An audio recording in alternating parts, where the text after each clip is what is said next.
جتنی بھی اس وقت ایسی شادیاں ہو رہی ہے چکر کی شادیاں، 99% شادیاں فیل ہو رہی ہے۔ ریئل میں کچھ ہوتا ہے اور نقلی دنیا میں کچھ ہوتا ہے۔ کسی کو پسند کیا، اس کی حقیقت کسی کو معلوم نہیں، وہ لڑکا کیسا ہے۔ سامنے وہ بن سور کے آیا، اپنے آپ کو اچھا دکھایا، بڑی اخلاق کی باتیں کی، اس نے پیار محبت کی باتیں کی اور بڑے بڑے وعدے کیے، پھر اس کے بعد شادی ہوئی ماں باپ کے مشورے کے بغیر، اور پھر ہمیشہ ہمیں تڑپنا پڑا۔ ان کے غلام حضور صلی اللہ علیہ وسلم کے ساتھ تھے میسرہ، انہوں نے حضور صلی اللہ علیہ وسلم کی تعریف کی حضرت خدیجہ کے پاس کہ بڑے با اخلاق انسان ہیں، بڑے امانت دار ہیں۔ تو حضرت خدیجہ نے سوچا کہ ایسا شریف انسان، ایسا امانت دار انسان، کاش میری شادی ان سے ہو جائے۔ تو حضور صلی اللہ علیہ وسلم کو پیغام بھیجا۔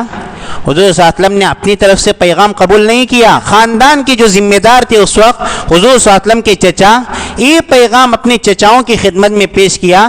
تو حضور صلی اللہ علیہ وسلم جیسے 7 بر اعظم کی جنہیں سرداری کرنی تھی اور اللہ کے حبیب، اللہ کے محبوب، انہوں نے بھی کسی کا پیغام اپنی طرف سے قبول نہیں کیا، اپنے چچاؤں کے سامنے رکھا۔ تو چچاؤں نے مشورہ کیا، ان کو یہ پیغام مناسب لگا، یہ حضور صلی اللہ علیہ وسلم کا نکاح حضرت خدیجہ کے ساتھ ہوا۔ دیکھ کر ہماری بہنوں نے پاکستانی ڈرامہ دیکھنا شروع کیا، تو پھر ان کی فکریں ہمارے گھروں میں اندر آ رہی ہے۔ ہمارا معاشرہ تباہ ہو رہا ہے۔ ان ڈراموں میں دکھایا جاتا ہے بات بات پہ خلا کیسے لی جاتی ہے، بات بات پہ شوہروں کو کیسے جواب دیا جاتا ہے۔ شوہر نے اپنی بیوی کو ڈانٹ دیا کسی بات پہ، تو بیوی نے بھی شوہر کو ڈانٹ دیا۔ شوہر کہہ رہا ہے اپنی بیوی سے کہ ساس سے کچھ انبن ہوئی تھی، شوہر نے کہا میری ماں سے معافی مانگو، بیوی معافی مانگنے کے لیے تیار نہیں، تو شوہر نے ایک تھپڑ دے دیا اپنی بیوی کو۔ پھر شوہر کو احساس ہوا میں نے کچھ زیادہ ہی مارا، تو شوہر نے اپنی بیوی کے کندھے پہ ہاتھ رکھا، تو پھر بیوی نے بھی غصے میں آ کے اٹھا کے شوہر کو ایک رسید کیا۔ آپ مجھے بتائیے، یہ سب ڈرامے میں دکھایا جاتا ہے، تو ہماری عورتیں کیا سیکھیں گی؟ ہماری بہنیں بھی سیکھیں گی کہ شوہر اگر ہاتھ اٹھایا تو بیوی کو بھی ہاتھ اٹھانا چاہیے۔ اور یہ یاد رکھیے، اسلام کی تعلیمات نہیں کوئی شوہر بیوی پر ہاتھ اٹھائے، اسلام نے اس کی اجازت نہیں دی تھپڑ مارنے کی۔ نساء کاسیات عاریات، ایسی عورتیں جو کپڑا پہنیں گی پھر بھی ننگی ہوگی، بالکل ٹائٹ لباس پہننا، گردن کا حصہ کھلا ہوا ہو، یا برقع پہنے، نقاب پہنے تو آنکھ کا نیچے تک حصہ کھلا ہوا ہو، یا ایسا برقع پہنے کہ برقعے کے پیشانی کی طرف کوئی چیز لکھی ہوئی ہوتی ہے۔ ہماری بہنیں باہر جاتی ہیں تو مردوں کی نظریں ان پہ پڑ جاتی ہے۔ مائلات ممیلات، وہ عورتیں مردوں کی طرف مائل ہونے والی ہیں اور مردوں کو اپنی طرف مائل کرنے والی ہیں۔ اللہ کے نبی صلی اللہ علیہ وسلم نے فرمایا یہ عورتیں جنت میں تو جانا دور کی بات، جنت کی خوشبو بھی نہیں پائے گی۔ جو لوگ چاہتے ہیں معاشرے میں فحش پھیلائیں، جو چیزیں ہمارے معاشرے میں رائج نہیں ان چیزوں کو رائج کریں، گندی چیزوں کو رائج کریں، عورتیں سوشل میڈیا پہ آئیں، عورتیں ٹک ٹاک پہ آئیں، عورتیں فیس بک پہ آئیں، عورتیں انسٹاگرام پہ آئیں اور لڑکوں کو اپنی طرف مائل کریں اور معاشرے میں بے حیائی پھیلائیں، ایسی عورتیں اور مرد کبھی دنیا میں بھی خوش نہیں ہو سکتے۔ اللہ نے فرمایا دنیا میں بھی وہ خوش نہیں رہیں گے اور آخرت میں بھی خوش نہیں رہیں گے۔ اور شوہر بھی گھر پر نہیں ہے، وہ تو سعودی عرب میں کما رہا ہے، اس نے ٹک ٹاک میں اپنی ویڈیو بنانی شروع کی، اتنے فالوورز اس کے بڑھ گئے اور اتنے ویورز بڑھ گئے، لاکھوں ویورز، اور اس کے شوہر کو اس کی ویڈیو پہنچی۔ شوہر نے لاکھ سمجھایا، وہاں سے موبائل فون کے ذریعے سے اپنی بیوی کو بہت سمجھایا کہ ان چیزوں کو چھوڑ دو، اس میں کوئی فائدہ نہیں، لیکن بیوی کو ماننا نہیں تو نہیں ماننا۔ والدین نے اپنے بچوں کے ہاتھ میں موبائل لا کر دے دیا، اپنی بچی کے ہاتھ میں موبائل چھوڑ دیا، منتھلی ریچارج بھی کر رہے ہیں، اور ماشاءاللہ بڑی فکر ہے کہ ہمارے گھر میں کوئی نامحرم نہیں آتا ہے، ہماری بچی محفوظ ہے۔ لیکن سوشل میڈیا کی دہلیز سے وہاں پر لڑکا آ گیا، سوشل میڈیا کی دہلیز سے وہاں پر چکر شروع ہوا۔ ہمارا محدث بھی گوگل، ہمارا مفسر بھی گوگل، ہمارا علامہ بھی گوگل، صحیح ہے یا غلط ہم اس کو جانچ ہی نہیں سکتے۔ اپنے مقامی علماء سے دوری پیدا ہو رہی ہے۔ آج کل سوشل میڈیا اتنا آسان ہے کہ ایک آدمی ممبر پر بیٹھ کے جو چاہے پھینکتا ہے، صحیح ہو غلط ہو، اور سننے والے وہ فیلڈر کی طرح ہے۔ کرکٹ ہوتا ہے تو وہ یہ نہیں دیکھتا ہے کہ گیند کہاں جا رہی ہے، ایک بار گیند کو پکڑنی ہے اس کو۔ تو ہماری پبلک، ہماری عورتیں اور ہمارے مرد، وہ بیان کرنے والا جو پھینکتا ہے اپنے گھر میں رکھتا ہے، اپنے بچوں کو اور اپنی بچیوں کو اس کی تعلیم دیتا ہے۔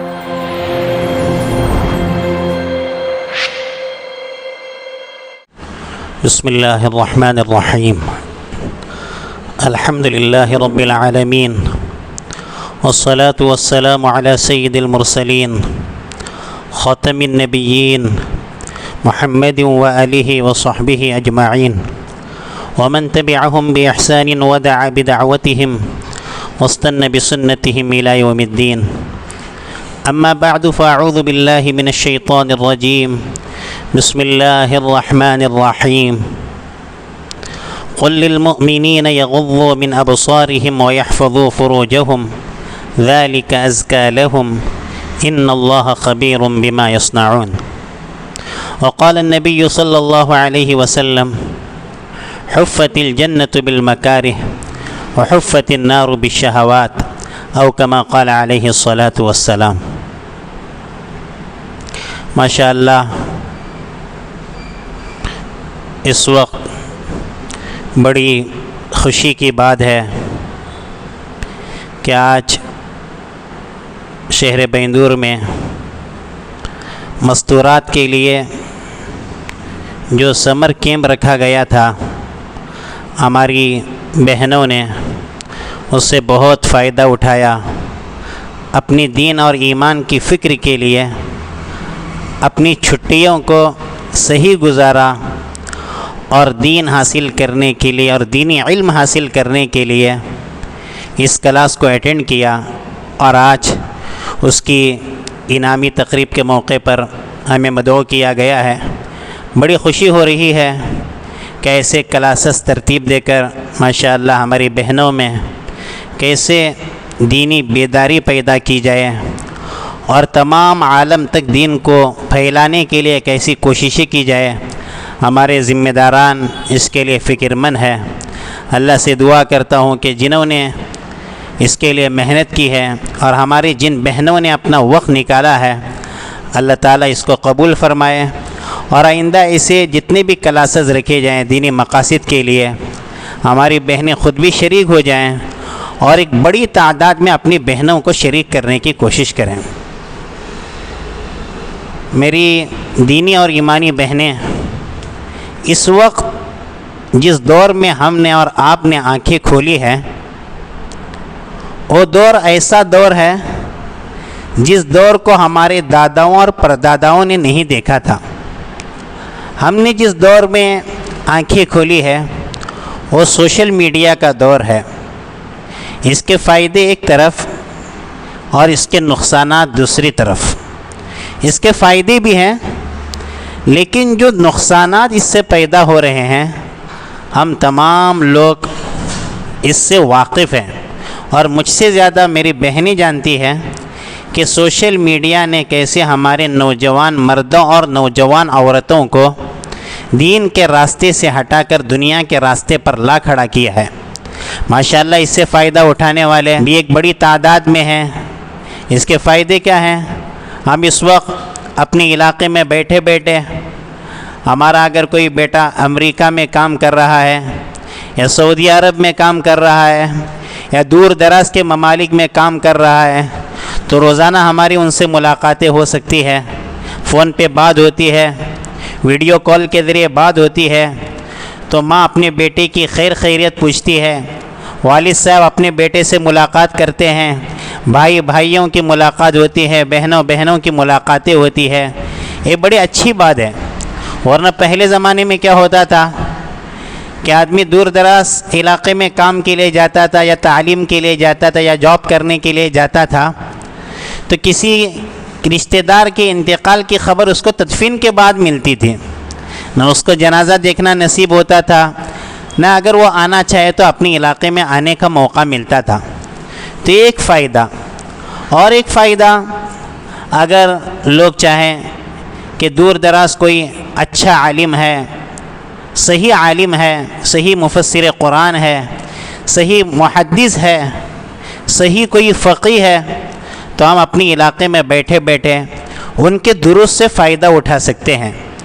بڑے بڑے قراء کی قراءت سے ہم مستفید ہوتے ہیں، حرمین شریفین کے قراء کی قراءت ہم سنتے ہیں، تو یہ بھی ایک بہت بڑا فائدہ ہے. اپنے علاقے میں بیٹھے بیٹھے دنیا کے دور دراز ممالک سے اگر کوئی چیز ہم کو خریدنی ہے تو آرڈر کر سکتے ہیں. یہ سب فائدے ہیں جو صحیح استعمال کرنا چاہیے ان کے لیے. لیکن آج کل ہم دیکھ رہے ہیں کہ سوشل میڈیا کا صحیح استعمال کرنے والے بہت کم لوگ ہیں. مجھ سے زیادہ آپ جانتی ہیں کہ ہمارا کتنا وقت سوشل میڈیا میں گزرتا ہے. صبح اٹھنے کے بعد دعا کے بدلے ہماری نظر سب سے پہلے موبائل پر، کس کا کیا میسج آیا، کس نے مجھے کیا پیغام بھیجا. رات میں سونا ہے تو اللہم بسمک اموت و احیا کے بجائے موبائل پر ہماری نظر، موبائل دیکھتے دیکھتے ہمارا سونا. اسکول سے جیسے ہی گھر پہنچے سب سے پہلے موبائل ہاتھ میں. نہ ہم کو نیند کی فکر، نہ اپنے والدین کو وقت دینے کی فکر. روزانہ ہم کتنا وقت موبائل میں گزارتے ہیں ہم جائزہ لیں. 24 گھنٹے میں ہمارا کتنا وقت موبائل میں گزرتا ہے، سوشل میڈیا پر گزرتا ہے. اگر ہم زیادہ وقت سوشل میڈیا پر گزار رہے ہیں کل قیامت کے دن اللہ کو جواب دینے کے لیے تیار رہنا ہے. اللہ کے نبی صلی اللہ علیہ وسلم نے فرمایا زندگی کا حساب ہوگا. لا تزول قدم ابن آدم حتی یسأل عن خمس. بندے کے قدم اس وقت تک ہٹ نہیں سکتے اپنی جگہ سے جب تک 5 سوال نہ کیے جائیں. ایک سوال ہوگا عن عمرہ فیما افنا. ہم نے تمہیں زندگی دی تھی، تم نے زندگی کہاں پر گزاری؟ اگر ہم نے اپنی زندگی سوشل میڈیا میں ضائع کرنے میں گزاری، یہ ویڈیو دیکھ رہے ہیں، وہ ویڈیو دیکھ رہے ہیں، اس سے چیٹنگ کر رہے ہیں، فیس بک میں اپنا فوٹو پوسٹ کر رہے ہیں، اس سے اللہ نہ کرے اپنے فرینڈ کو ہم نے اپنا فوٹوز بھیج دیا.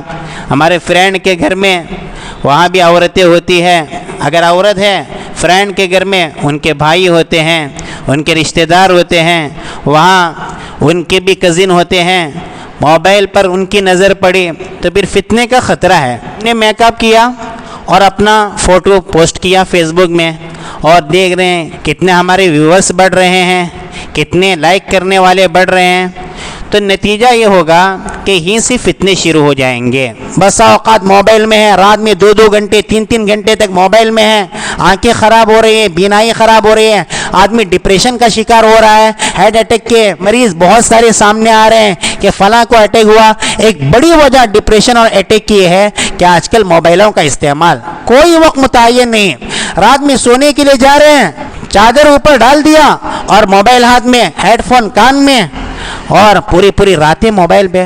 تو ہماری صحت کیسے اچھی رہے گی؟ رات میں نیند نہیں ہو رہی ہے، پھر صبح اٹھ کے اپنی اسکول میں جانا، کام کاج کے لیے جانا، تو ہماری زندگی خراب ہو رہی ہے، ہماری صحت بگڑ رہی ہے. اس کا اللہ کے پاس جواب دینا پڑے گا.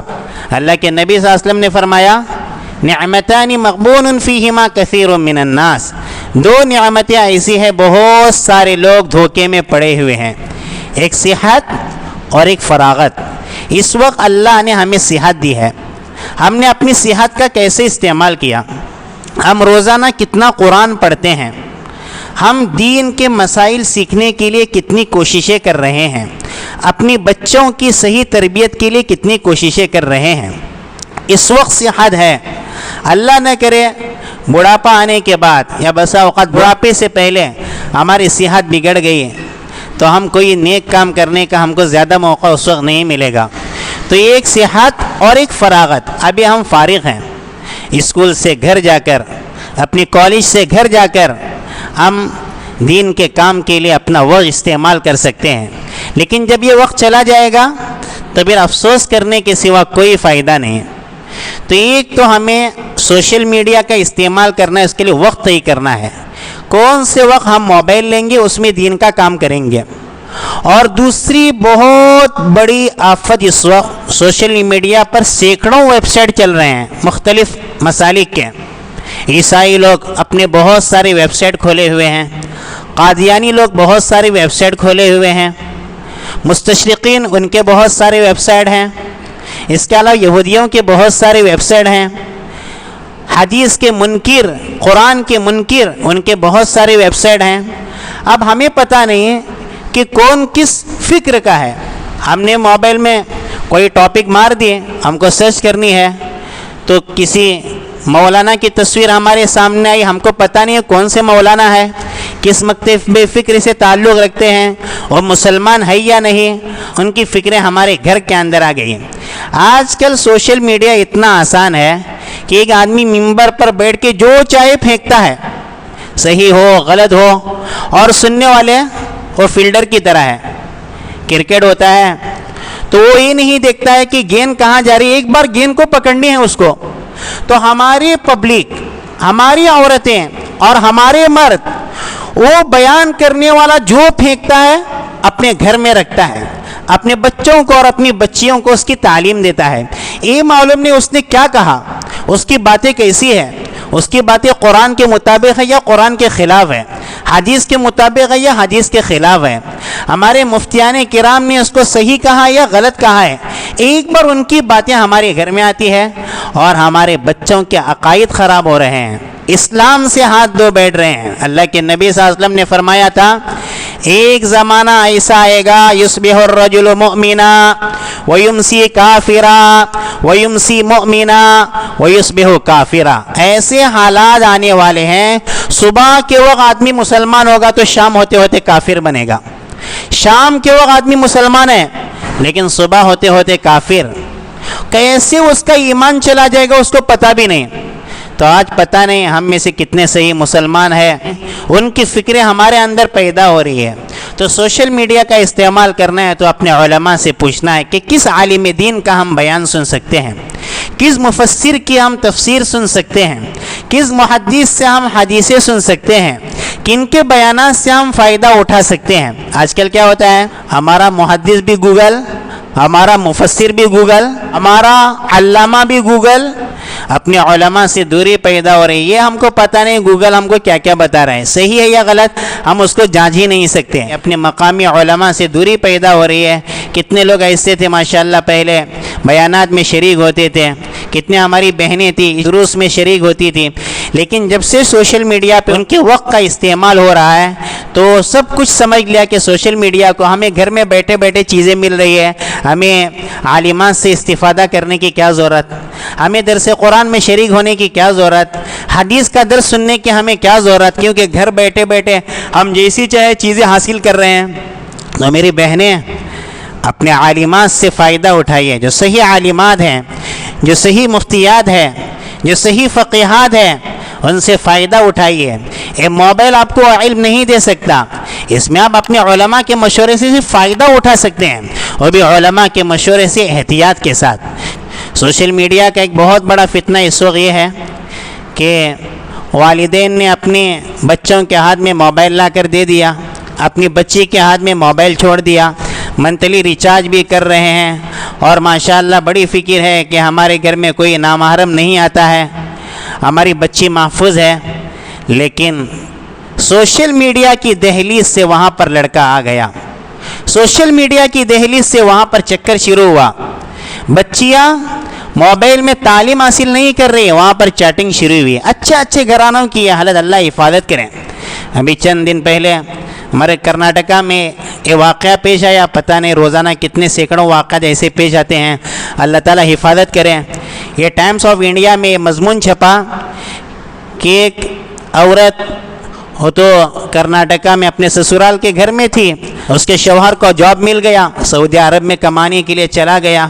یہاں پر اس کی بیوی گھر میں, اس کے ہاتھ میں موبائل, اس کے اندر اللہ کا ڈر رہتا تو موبائل کا صحیح استعمال ہوتا. اس کی وہ تربیت نہیں ہوئی تھی صحیح, تو گھر میں بھی خالی ہے اور شوہر بھی گھر پر نہیں ہے, وہ تو سعودی عرب میں کما رہا ہے. اس نے ٹک ٹاک میں اپنی ویڈیو بنانی شروع کی. نتیجہ یہ ہوا اتنے فالوورز اس کے بڑھ گئے اور اتنے ویورز بڑھ گئے, لاکھوں ویورز, اور اس کے شوہر کو اس کی ویڈیو پہنچی. شوہر نے لاکھ سمجھایا, وہاں سے موبائل فون کے ذریعے سے اپنی بیوی کو بہت سمجھایا کہ ان چیزوں کو چھوڑ دو, اس میں کوئی فائدہ نہیں, لیکن بیوی کو ماننا نہیں تو نہیں مانی. بیچارہ شوہر کام کاج سے چھٹی لے کر اپنے علاقے چلا آیا, اور علاقے میں آ کر اپنی بیوی کو بڑی محبت سے سمجھایا کہ ایسا نہ کرو, موبائل کے پیچھے نہ پڑو, ویڈیوز کے چکر میں نہ رہو. لیکن بیوی چونکہ اس کو سوشل میڈیا کا نشہ لگ چکا تھا, ویڈیوز بنانے میں مزہ آ رہا تھا, اس نے کہا میں آپ کو چھوڑ سکتی ہوں, اپنے لاکھوں ویورز کو نہیں چھوڑ سکتی. اتنا سمجھانے کے باوجود بالآخر طلاق کی نوبت آئی اور چھوڑنا پڑا، اپنے شوہر کو چھوڑنا پڑا۔ یہ ایک واقعہ نہیں، اللہ حفاظت کرے کتنے ایسے واقعات ہو رہے ہیں۔ شوہر کی کیا غلطی ہے؟ بس بیوی کے ہاتھ میں موبائل چھوڑ دیا، اور بیوی اس کو پتہ نہیں تھا کہ وقتی مزہ ہے، وقتی مزہ ہمیشہ کی ناکامی ہے۔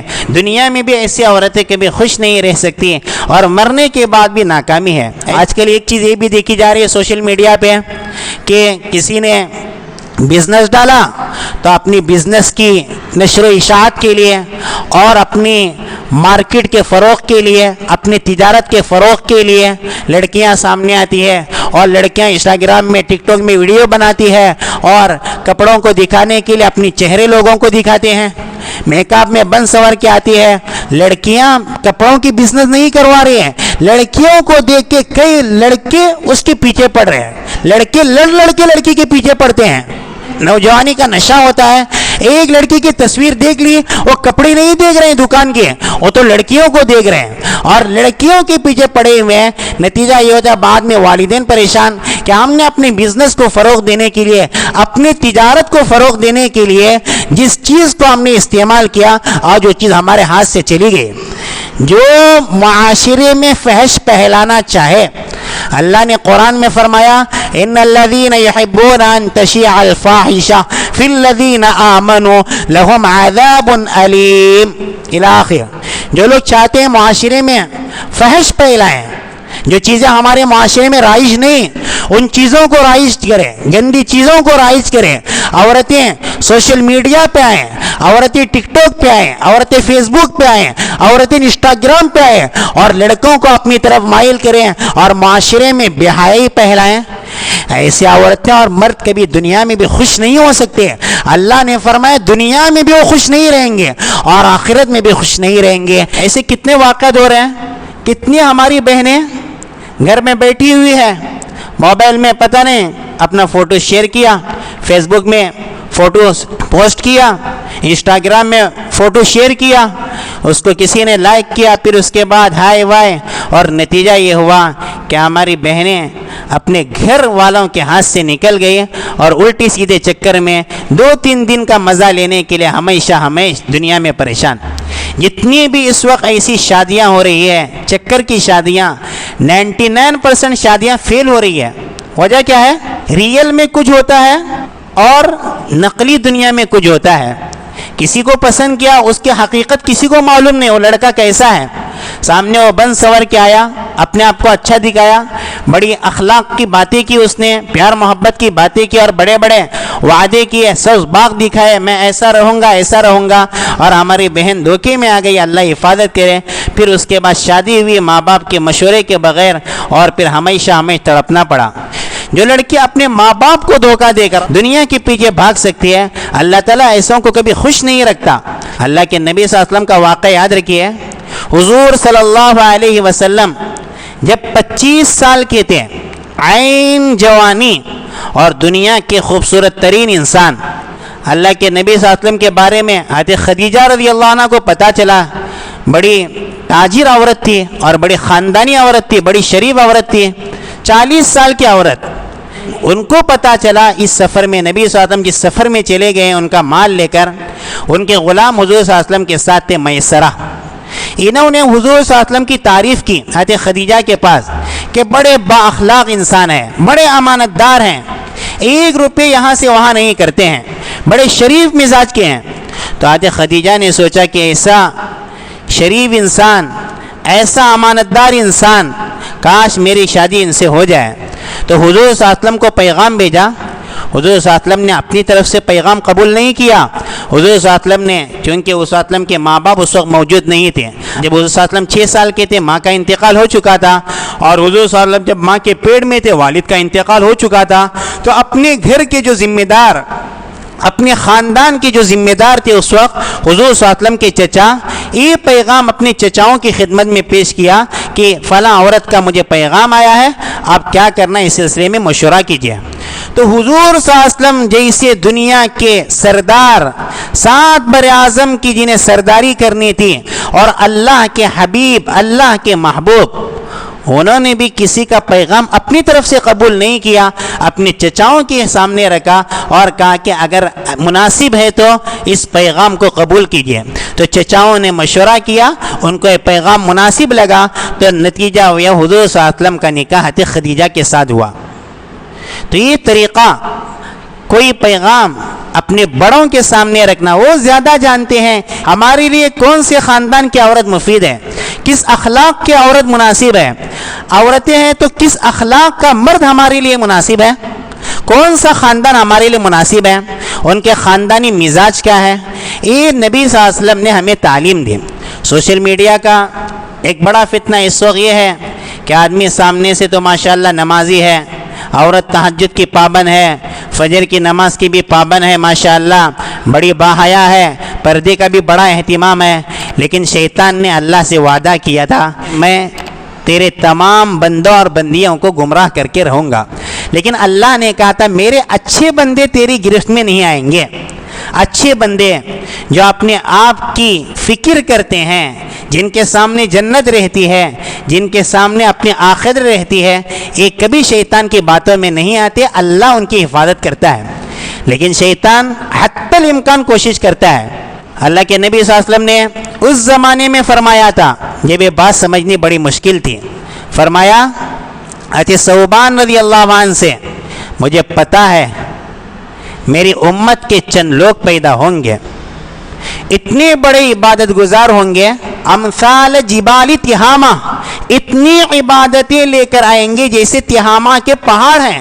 تہامہ میں بہت سارے پہاڑ ہیں، اور آدمی کتنی بھی عبادت کرے پہاڑ جیسی اونچائی کو نہیں پہنچ سکتی ان کی عبادتیں، لیکن اللہ کے نبی صلی اللہ علیہ وسلم نے اتنی زیادہ عبادتیں لے کر آئیں گے جیسے تہامہ کے پہاڑ، لیکن اللہ تعالیٰ ان ساری عبادتوں کو ضائع کرے گا۔ صحابی نے پوچھا اللہ کے نبی صلی اللہ علیہ وسلم بیان کیجئے کون لوگ ہوں گے؟ اللہ کے نبی صلی اللہ علیہ وسلم نے فرمایا تم جیسے راتوں میں عبادت کرتے ہو وہ بھی عبادت کریں گے راتوں کی، لیکن اذا خلو انتہکوا بمحارم اللہ، جب یہ خلوت میں جائیں گے تو اللہ کے محارم کا ارتکاب کریں گے، حرام کردہ چیزیں کریں گے۔ تو صحابہ کے زمانے میں شاید یہ بات سمجھنی مشکل تھی، خلوت کا مطلب آدمی کمرے میں بیٹھ کے کمرے کو کنڈی لگا کے غلط کام کرے، لیکن آج کے زمانے میں سمجھنا آسان ہے کہ رات کا عبادت گزار، دن کا روزے دار، اس کے ہاتھ میں موبائل مل گیا، موبائل میں غلط چیزیں آ گئی، فحش چیزیں آ گئی، اس نے دیکھ لیا، شیطان نے اس کا پیچھا کیا، اس کے اندر وساوس پیدا کیے، دیکھو کچھ فرق نہیں پڑتا، آدمی فلمیں دیکھنے لگا، غلط سیریلز دیکھنے لگا، غلط ویڈیوز دیکھنے لگا، انسٹاگرام میں جا کے یوٹیوب پہ جا کے اسکرول کر رہا ہے، الٹی سیدھی تصویریں آ رہی ہے، تو وہاں سے اس کے اعمال ضائع ہو رہے ہیں۔ آج کے زمانے میں سمجھنا مشکل نہیں ہے۔ ایسا وقت کیا ہوتا ہے، ہم کوئی دینی بیان سن رہے ہیں، کوئی اچھی چیزیں سن رہے ہیں، دینی بیان ہو رہا ہے یا تفسیر ہو رہی ہے، قرات سن رہے ہیں، درمیان میں کوئی ایڈ آ جاتا ہے، وہاں پر غلط تصویریں آتی ہے، برہنہ تصویریں ہوتی ہے کبھی کبھار، تو دیکھیے اس وقت اپنی نگاہوں کو ہٹانا ہے۔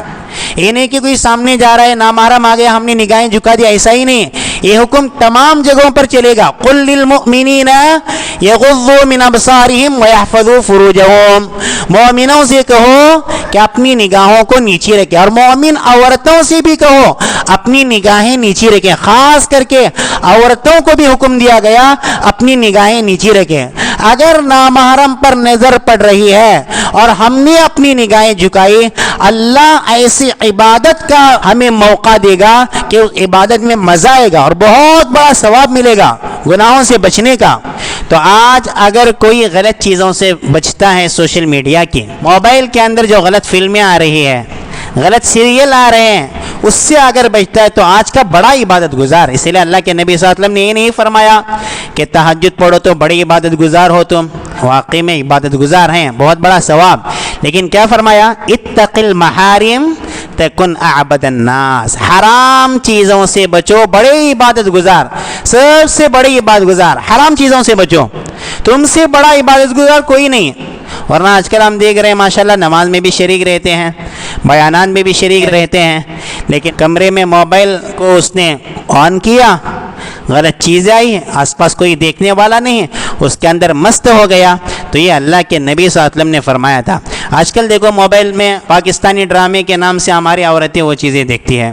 ہمیں کئی لوگوں نے ہم سے کہا کہ مولانا اس پر بات کیجئے کہ ہمارے گھر میں دینی ماحول تھا, لیکن ہماری بہنوں نے پاکستانی ڈرامہ دیکھنا شروع کیا تو پھر ان کی فکریں ہمارے گھروں میں اندر آ رہی ہے. دیکھیے ہماری سوسائٹی برباد ہو رہی ہے, ہمارا معاشرہ تباہ ہو رہا ہے. ان ڈراموں میں دکھایا جاتا ہے بات بات پہ خلا کیسے لی جاتی ہے, بات بات پہ شوہروں کو کیسے جواب دیا جاتا ہے. شوہر نے اپنی بیوی کو ڈانٹ دیا کسی بات پہ تو بیوی نے بھی شوہر کو ڈانٹ دیا. اور ہماری بہنیں ڈرامہ دیکھتی ہے تو پھر وہ بھی یہی سمجھتی کہ یہی دین ہے, یہی اسلام ہے, ہمیں بھی رائٹ ہے شوہر کو ڈانٹنے کا. شوہر کہہ رہا ہے اپنی بیوی سے کہ ساس سے کچھ انبن ہوئی تھی, شوہر نے کہا میری ماں سے معافی مانگو. بیوی معافی مانگنے کے لیے تیار نہیں تو شوہر نے ایک تھپڑ دے دیا اپنی بیوی کو. پھر شوہر کو احساس ہوا میں نے کچھ زیادہ ہی مارا, تو شوہر نے اپنی بیوی کے کندھے پہ ہاتھ رکھا. تو پھر بیوی نے میں غصے میں آ کے اٹھا کے شوہر کو ایک رسید کیا. اور پھر کیا ہوا, شوہر بیوی کے درمیان آپس میں دشمنیاں. آپ مجھے بتائیے یہ سب ڈرامے میں دکھایا جاتا ہے تو ہماری عورتیں کیا سیکھیں گی؟ ہماری بہنیں بھی سیکھے گی کہ شوہر اگر ہاتھ اٹھایا تو بیوی کو بھی ہاتھ اٹھانا چاہیے. اور یہ یاد رکھیے اسلام کی تعلیمات نہیں کوئی شوہر بیوی پر ہاتھ اٹھائے, اسلام نے اس کی اجازت نہیں دی تھپڑ مارنے کی. ڈرامے میں ایسی چیزیں دکھائی جاتی ہے کہ شوہر مار رہا ہے. اگر وہ ڈرامے دکھانے والوں کا مقصد صحیح ہوتا تو وہ بتاتے, وہاں پر یہ پیغام دیتے کہ شوہر نے جب بیوی کو تھپڑ مارا تو دوسرے لوگ آ کے شوہر کو سمجھاتے کہ بھائی بیوی پہ ہاتھ نہیں اٹھانی چاہیے, اسلام کا طریقہ نہیں, اسلام کی تعلیمات نہیں, بیوی سے معافی مانگو کہ آپ سے زیادتی ہو گئی. یہ سکھایا جاتا. وہاں پر کیا سکھایا جاتا ہے, شوہر نے اٹھا کر دے دیا, بیوی نے بھی ایک تماچا رسید کیا. کیا یہ زندگی پر خوش رہ سکتی ہے بیوی اپنے شوہر کے ساتھ, یا شوہر اپنی بیوی کے ساتھ؟ یہ تو صرف سیکس کا آلہ بن کے رہ جائے گا کہ بس بیوی کو استعمال کرو اور زندگی گزارو. یہ ڈرامے بھی دکھایا جاتا ہے. ڈرامے میں کیا دکھایا جاتا ہے, اس کی سالی بن سور کے آتی ہے اپنی بہنوی کے سامنے, اور بہنوی اپنی سالی پہ لٹو ہو رہا ہے, اپنی سالی کو پسند کر رہا ہے, اور میک اپ وغیرہ کر کے وہاں پر سالیاں سامنے آتی ہے. تو یہاں کوئی مرد بھی وہ ڈرامہ دیکھے گا, اپنی بیوی پہ اس کا دل نہیں لگے گا. وہ دیکھے گا بیوی کی شکل ایسی ہے, صورت ایسی ہے, ماشاءاللہ میں نے فلموں میں دیکھ لیا, ڈراموں میں دیکھ لیا کیا کیا خوبصورت عورتیں ہوتی ہیں. تو ان ڈراموں سے فائدہ نہیں نقصان ہو رہا ہے. کتنی ہماری بہنیں اسلام سمجھ کر, دین سمجھ کر ان ڈراموں کے پیچھے پڑی ہوئی ہے. بات بات میں ڈرامہ میں یہ بات دکھائی جاتی ہے کہ اگر کسی کو شوہر پسند نہ ہو تو سیدھا عدالت کا دروازہ کھٹکھٹاؤ. شوہر نے رات میں آنے میں تاخیر کی, بیوی نے تحقیق نہیں کی, بیوی غصے میں آئی, پولیس کمپلینٹ کر رہی ہے. یہ چیزیں ڈرامے میں دکھائی جا رہی ہے. میری بہنیں, ہماری بیٹیاں اگر یہ ڈرامے دیکھے گی تو ہمارے گھر کا ماحول کیا ہوگا, ہماری سوسائٹی تباہ برباد ہو جائے گی. یہ چیزیں ڈرامے کے ذریعے سے ہمارے گھر میں آ رہی ہے. ڈرامے میں ان کا نقاب دکھایا جائے, پردہ کرنے کا طریقہ کہ چہرہ کھلا ہوا ہے, بظاہر مسلمان عورت لیکن میک اپ کر کے سامنے آتی ہے, ان کا چہرہ ڈھانپا ہوا نہیں ہے, ان کے گردن کا حصہ نظر آ رہا ہے, ان کا چست لباس پہننا, ٹائٹ لباس پہننا ہماری عورتیں دیکھ رہی ہے, ان کے برقع پہننے کا انداز ہماری عورتیں دیکھ رہی ہے, اور اس کو اسلام سمجھ کر اپنے گھر میں رہی ہے. یہ ساری چیزیں ڈراموں کے ذریعے سے ہمارے گھر میں آ رہی ہے اور ہماری سوسائٹی تباہ ہو رہی ہے. تو میری بہنیں, اسلام نے ہمیں کیا سکھایا, دین نے ہمیں کیا سکھایا, وہ دیکھنے کی ضرورت ہے. حضور صلی اللہ علیہ وسلم کی تربیت کا طریقہ کیا تھا. حضرت فاطمہ رضی اللہ عنہا جنت کی عورتوں کی سردار, اللہ کے نبی صلی اللہ علیہ وسلم نے فرمایا سیدۃ نساء اہل الجنہ فاطمہ, او کما قال علیہ الصلاۃ والسلام, جنت میں جتنی عورتیں جائیں گی تمام عورتوں کی سردار فاطمہ. انتقال کے بعد فاطمہ کی عمر کیا ہے, تقریباً 24 سال, 24 ایئر کی نوجوان لڑکی, اور ان کو فکر کیا, پوری زندگی اللہ کی عبادت میں اور اپنے شوہر کی اطاعت میں, اپنے والد کی خدمت میں, دین کی خدمت میں گزارنے والی عورت, شرعی پردے کا لحاظ رکھنے والی عورت جب بیمار پڑ گئی تو ایک فکر کہ میرے انتقال کے بعد مردوں کی نظر میرے کفن کے کپڑے پر پڑ سکتی ہے. اس زمانے میں جنازوں کو لے جایا جاتا تھا, وہ تو ایک ٹیبل پر عورت ہو یا مرد ہو کفن کے کپڑوں میں جنازہ ہوتا تھا، اگر کوئی منافق عورت پر نظر کرنا چاہے تو پھر وہ دیکھ سکتا تھا۔ تو حضرت فاطمہ رضی اللہ عنہ بڑی فکر مند تھی انتقال کے وقت کہ زندگی میں تو میں نے اپنی جسم کی ساخت پر بھی کسی کی نظر پڑنے نہیں دی، لیکن میرے انتقال کے بعد جب میرا جنازہ لے جائے گا تو یہاں منافق بھی ہے، ان کی نظر میرے جسم پر پڑ سکتی ہے۔ تو وہاں بیٹھی ہوئی تھی حضرت اسماء بنت عمیس رضی اللہ عنہ، حبشہ ہجرت کر کے آئی ہوئی تھی۔ اس نے محسوس کیا کہ حضرت فاطمہ رضی اللہ عنہ کے لیے ایک طریقہ ہے۔ حبشہ میں عورتوں کے جنازے لے جانے کا طریقہ یہ تھا کہ ٹیبل کے کنارے لکڑیاں وغیرہ لگا دی جاتی تھی اور اس کے اوپر سے اور ایک کپڑا بچھایا جاتا تھا، اس سے پیٹی جیسی شکل بنتی تھی۔ تو حضرت اسماء بنت عمیس نے حضرت فاطمہ سے کہا، بہن پریشان نہ ہونا، تمہارے انتقال کے بعد ہم تمہارے جنازے کو جیسے حبش میں لے جایا جاتا تھا اس شکل میں لے جائیں گے۔ تو یہ فکر کی حضرت فاطمہ رضی اللہ عنہ نے اپنے انتقال کے وقت، اور اللہ نے اس جنت کی عورتوں کی سردار کی فکر اتنی قبول کی، آج ساری دنیا میں جتنے بھی عورتوں کے جنازے لے جائے جاتے ہیں وہ برابر پیٹی کی شکل میں لے جائے جاتے ہیں۔ یہ حضرت فاطمہ رضی اللہ عنہ کی فکری تھے۔ نبی صلی اللہ علیہ وسلم نے اس بیٹی کی تربیت کیسی کی تھی؟ آج کل کیا ہوتا ہے کہ شوہر دن بھر کمپنی میں کام کرتا ہے، وہاں بھی سوشل میڈیا کا استعمال کرنا پڑتا ہے، جب رات میں گھر میں آتا ہے بیوی کو وقت نہیں دیتا۔ بعض بیویوں کی بھی یہ حالت ہے، بعض عورتوں کی بھی یہ حالت ہے، شوہر دن بھر تھکا ہوا ہے، کمپنی میں کام کر کے آتا ہے، آنے کے بعد سکون چاہتا ہے گھر میں بیوی بچوں سے بات کریں، لیکن یہاں آنے کے بعد بیوی موبائل میں ہے، کام کاج کر رہے ہیں، واٹس ایپ میں ہے، فیس بک میں ہے، انسٹاگرام میں ہے، ٹک ٹاک میں ویڈیو بنا رہی ہے، تو پھر وہاں پر بدگمانی کے راستے کھل جاتے ہیں۔ کبھی شوہر کے ہاتھ میں موبائل مل جاتا ہے بیوی کا، اس میں اگر کسی نامحرم کی تصویر دیکھی تو پھر شوہر کا دل اتر جاتا ہے، شوہر پسند نہیں کرتا اپنی بیوی سے بات کرنا۔ تو یہ ہمیں نبی صلی اللہ علیہ وسلم نے تربیت کا طریقہ بتایا کہ نبی صلی اللہ علیہ وسلم جب بھی اپنی بیٹی کے گھر جاتے تھے، ہر 2-3 دن میں ایک مرتبہ اپنی بیٹی فاطمہ کے گھر جاتے تھے، تو حضرت فاطمہ رضی اللہ عنہ اٹھ کر دروازے کے پاس آتی، سلام کرتی، اپنے والد صاحب کا ہاتھ مبارک لیتی، اس کو بوسہ دیتی، پہلے اپنے والد صاحب کو بٹھاتی اور پھر بیٹھتی۔ اور یہی طریقہ نبی صلی اللہ علیہ وسلم کا تھا۔ نبی صلی اللہ علیہ وسلم جب بھی حضرت فاطمہ ملاقات کے لیے آتی نبی صلی اللہ علیہ وسلم سے، نبی صلی اللہ علیہ وسلم 7 بر اعظم کے سردار، دنیا آخرت کے سردار، اتنی بڑی ذمہ داریاں، لیکن بیٹی کی تربیت کی فکر دیکھیے، بیٹی جیسے ہی گھر میں آتی حضور صلی اللہ علیہ وسلم اپنی بیٹی کے لیے کھڑے ہوتے، دروازے کے پاس جاتے، ہاتھ لیتے، اس کو بوسہ دیتے، پہلے اپنی بیٹی کو بٹھاتے پھر بیٹھتے۔ یہ طریقہ تھا تربیت کا، اپنی بیٹی کو وقت دیتے۔ اپنے نواسوں کو وقت دینے کا طریقہ کیا تھا؟ حضور صلی اللہ علیہ وسلم کمرے میں اپنے آپ کو سواری کی طرح بناتے اور حسن حسین رضی اللہ عنہ کو اپنی پیٹھ پر سوار کرتے۔ یہ محبت تھی بچوں سے، بچوں کی تربیت تھی، اپنی بیٹی کی تربیت تھی۔ تو میری بہنیں، اس وقت ہم اپنا جائزہ لیں، ہم اپنے ماں باپ کو کتنا وقت دیتے ہیں۔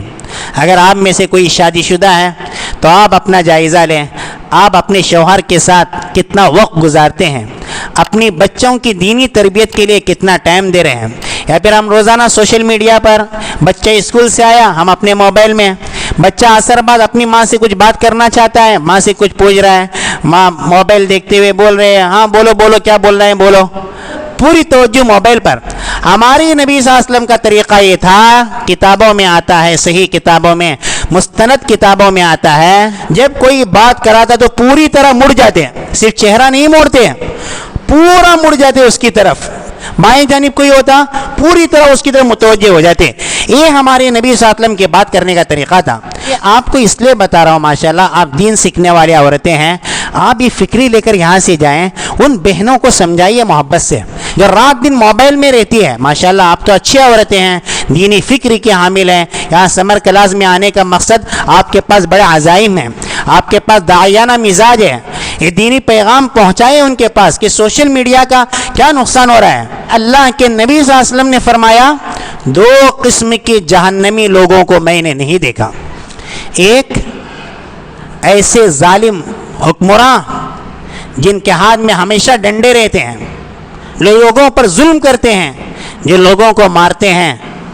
اور ایک نساء کاسیات عاریات, ایسی عورتیں جو کپڑا پہنے گی پھر بھی ننگی ہوگی, بالکل ٹائٹ لباس پہننا, گردن کا حصہ کھلا ہوا ہو, یا برقع پہنے, نقاب پہنے تو آنکھ کا نیچے تک حصہ کھلا ہوا ہو, یا ایسا برقع پہنے کہ برقعے کے پیشانی کی طرف کوئی چیز لکھی ہوئی ہوتی ہے. ہماری بہنیں باہر جاتی ہیں تو مردوں کی نظریں ان پہ پڑ جاتی ہے. اللہ کے نبی صلی اللہ علیہ وسلم نے فرمایا مائلات ممیلات, وہ عورتیں مردوں کی طرف مائل ہونے والی ہیں اور مردوں کو اپنی طرف مائل کرنے والی ہیں. اور فرمایا ان کے سر پر کأسنمۃ البخت, بالوں کا جو گچھا ہوگا وہ بختی اونٹنی کی طرح ہوگا, یعنی کپڑا وغیرہ لگا کر اپنے بال کو عجیب طریقے سے اونچا کرنا تاکہ لوگوں کی نظر پڑے, وہ خوبصورت نظر آئی. اللہ کے نبی صلی اللہ علیہ وسلم نے فرمایا یہ عورتیں جنت میں تو جانا دور کی بات, جنت کی خوشبو بھی نہیں پائے گی. تو میری بہنیں, اگر آپ کی شادی ہوئی تو اپنے شوہر کے لیے خوب میک اپ کریں, اچھا سے اچھا آپ نظر آئیں. اپنے بہنوں کے لیے آپ خوبصورت بن سکتی ہے, اپنی امی کے سامنے, اپنے ابا کے سامنے آپ اچھے کپڑے میں پردے کے ساتھ رہ سکتی ہیں. لیکن یہ آپ کے فوٹوز کسی مرد کے موبائل میں پہنچ جائے, آپ کی سہیلی کے موبائل میں پہنچ جائے, آپ کے فرینڈ کے موبائل میں پہنچ جائے, تو پھر نتیجہ یہ ہوگا وہاں سے غلطی سے بھی اگر دوسروں نے دیکھ لیا تو جتنے لوگ دیکھیں گے گنہگار آپ بھی ہوگے. وجہ کیا ہے؟ آپ نے کوئی پوسٹ رکھا اسٹیٹس پر, چاہے اپنی تصویر ہو یا دوسروں کی تصویر ہو, جتنے لوگ اس کو دیکھیں گے ساروں کا گناہ آپ کے سر پر. دنیا میں سب سے پہلا مرڈر ہوا حابیل کا, مرڈر کرنے والا قابیل تھا. قابیل اچھا انسان نہیں تھا, آدم علیہ السلام کے دو بیٹے. حابیل بہت اچھا انسان تھا, دیندار تھا, دینی مزاج کا حامل تھا. قابیل شیطان کی باتوں میں آ کر اپنے بھائی حابیل کو قتل کیا. اللہ کے نبی صلی اللہ علیہ وسلم نے فرمایا قیامت تک دنیا میں جتنے بھی مرڈر ہوں گے سارے قتل کا ایک حصہ قابیل کے سر پہ رہے گا, کیونکہ سب سے پہلے مرڈر کرنے کا رواج قابیل نے دیا. تو اگر ہم نے کوئی پوسٹ کیا موبائل پر, اسٹیٹس پر, کوئی غلط تصویر رکھی, ہم نے میوزک رکھی, ہم نے گانے رکھے, جتنے لوگ ہماری زندگی میں ہمارے مرنے کے بعد اس کو دیکھتے رہیں گے ایک گناہ جاریہ ہوگا. جتنے لوگ دیکھ رہے ہیں پورا گناہ رکھنے والے کے سر پر, اور جو اس کو آگے بڑھا رہے ہیں اس کے بھی گردن پر اس کا گناہ لکھا جائے گا. کیوں؟ کیونکہ گناہ جاریہ ہماری وجہ سے لوگ گمراہ ہو جائیں, لوگ مزے لے لیں تو رکھنے والے کو گناہ ہوگا. یہ ہمارے اعضاء امانت ہے. اللہ نے فرمایا وَقَالُوا لِجُلُودِهِمْ لِمَ شَهِدتُّمْ عَلَيْنَا, قیامت کے دن ایک وقت وہ آئے گا اللہ تعالی ہماری زبان پر مہر لگائے گا. دنیا میں زبان بات کر رہی ہے, ایک وقت وہ ہوگا زبان بات نہیں کرے گی. اللہ تعالی ہماری آنکھوں سے کہے گا کہ آنکھ بتا تو نے دنیا میں کیا کیا, کیا کیا غلط چیزیں تو نے دیکھی. آنکھ بتائے گی میں نے کتنی فلمیں دیکھی, میں نے کتنے ناچ دیکھے, کتنی گندی چیزیں دیکھی, کتنی حرام چیزیں دیکھی. اللہ ہمارے کان سے پوچھے گا کان بتا تو نے کتنی حرام چیزیں سنی, کتنی میوزک سنی. کان بتائے گا کہ ہم نے اتنی چیزیں سنی. ہمارے اعضاء سے پوچھے گا. تو میری بہنیں, آخر میں اللہ تعالیٰ زبان کی مہر کھول دے گا تو زبان اپنے اعضاء کو ڈانٹے گی, کہے گی اے کان, اے آنکھ, تجھے کیا ہوا تھا, تو نے ہمارے خلاف کیوں گواہی دی؟ ہم نے تمہارے مزاح کے لیے کام کیا تھا, تم نے ہمارے خلاف گواہی دی. اعضاء کہیں گے اللہ ہم سے بلوا رہا ہے.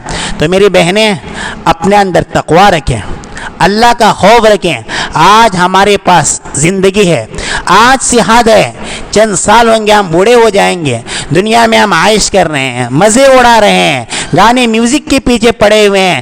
پتہ نہیں موت کب آ جائے گی, پھر قبر میں کس کے سامنے ہم کو منہ دکھانا پڑے گا؟ اللہ کو منہ دکھانا پڑے گا. قیامت کے دن اللہ کو منہ دکھانا پڑے گا. قبر میں جاتے چند دن کے بعد ہمارے سارے گوشت ختم ہو جائیں گے, ہماری ہڈیاں بھی ختم ہو جائے گی. تو دنیا کی چند روزہ مزے کے خاطر اگر ہم اپنے آخرت کو برباد کریں گے تو ہم سے بڑے بیوقوف کوئی نہیں ہے۔